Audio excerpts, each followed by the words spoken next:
aka Professional High Priestess. I wanted to just put out this quick history lesson.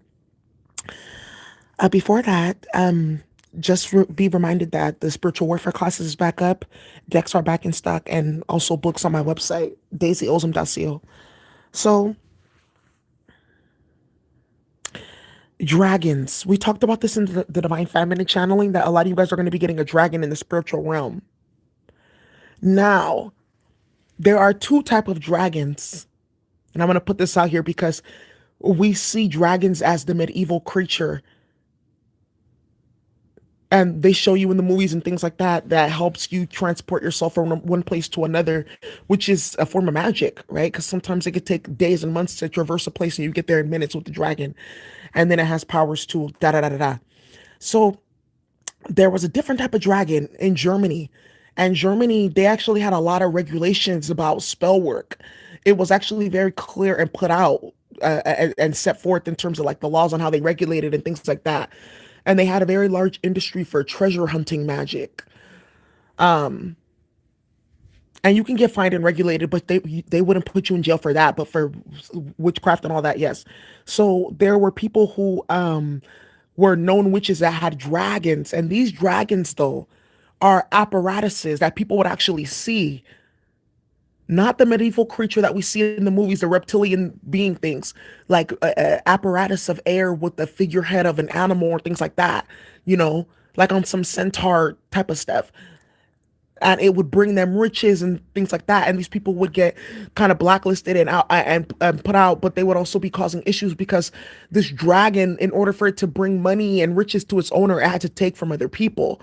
So they would come in and they would set up shop and they would start doing spell work and they were getting money and they're merchants and da da da da da da. But eventually it would disenfranchise everyone around them because it turned into energy vampirism. That's how the dragon worked. So people would be against these individuals because you could see the entity, the being. This is like 1600s Germany.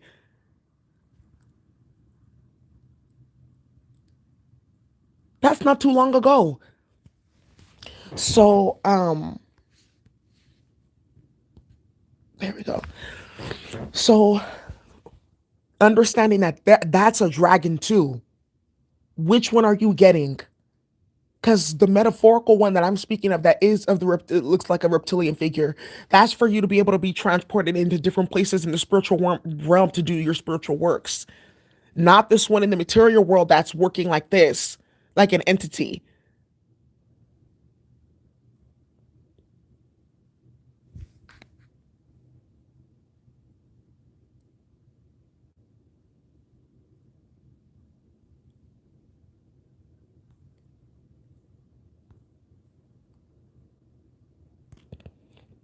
So I wanted to just put that out there. I felt like that was some really interesting history for you all to have access to.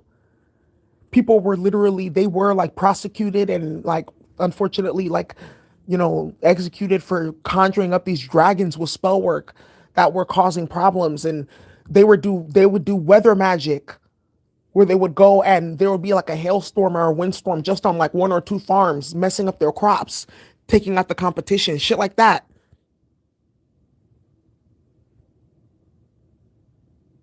We got weather magic still today. It's called harp. I feel like that's what happened in Texas. I'm like, nah, they're plotting and planning, because Texas is one of the largest main manufacturers and suppliers and distributor in the United States.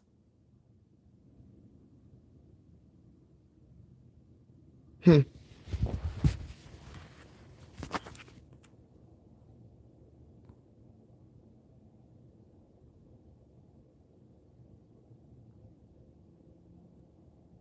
That's wild.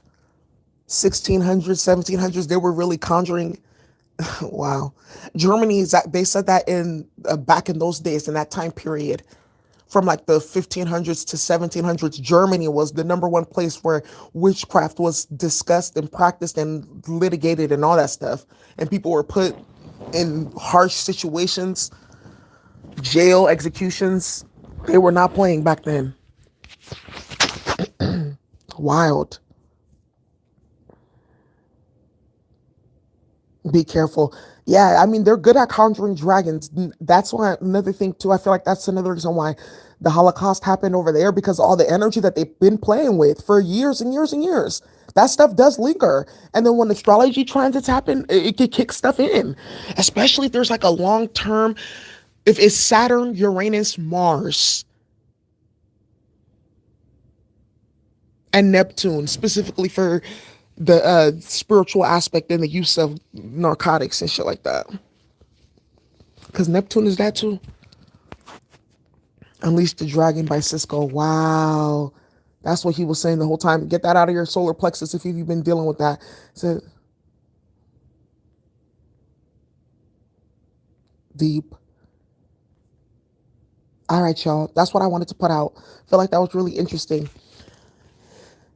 Which dragon would you choose? Yeah, I want the other one. Because all the other stuff sounds wild, wild, wild. Wow.